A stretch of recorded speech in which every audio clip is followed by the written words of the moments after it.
ஹாய்ங்க. இந்த வீடியோ என்ன பார்க்க போகிறோம் அப்படின்னா, சூப்பரான சில்லி சப்பாத்தி வந்து எப்படி செய்யலாம் அப்படின்னு சொல்லிட்டு பார்க்கலாம். வாங்க வீடியோக்குள்ளே போகலாம்.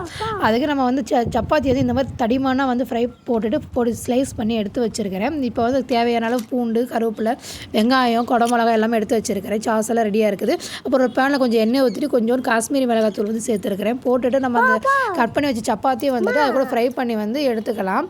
அதுக்கப்புறம் வந்துட்டு இப்போ இன்னொரு கடாயில் வந்து கொஞ்சம் எண்ணெய் ஊற்றிட்டு பூண்டு, கருவேப்பிலை, கட் பண்ணி வச்ச வெங்காயம், அப்புறம் கேப்சிகம் இது எல்லாத்தையும் போட்டுட்டு வந்து நல்லா வெங்காயம் நல்லா பதங்கிற அளவுக்கு ஃப்ரை பண்ணி எடுத்துக்கலாம்.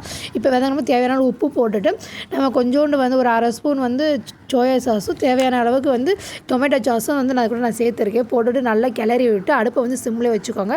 இப்போ நம்ம அந்த ஃப்ரை பண்ண சப்பாத்தியை வந்து எடுத்துட்டு நல்லா கிளறிட்டு கொஞ்சோண்டு மல்லித்தலை போட்டு இறக்கணும்னு வச்சுக்கோங்களேன். சூப்பரான சப்பாத்தி வந்து ரெடி ஆகிடுச்சு. பசங்க கேட்டால் அந்த மாதிரி ட்ரை பண்ணி கொடுங்க. நான் ஃபஸ்ட் டைம் தான் செஞ்சேன். என் பசங்களுக்கு ரொம்ப பிடிச்சிருந்துச்சி. நீங்கள் இதே மாதிரி ட்ரை பண்ணி பாருங்கள். பிடிச்சதை லைக் பண்ணுங்கள். பாய்.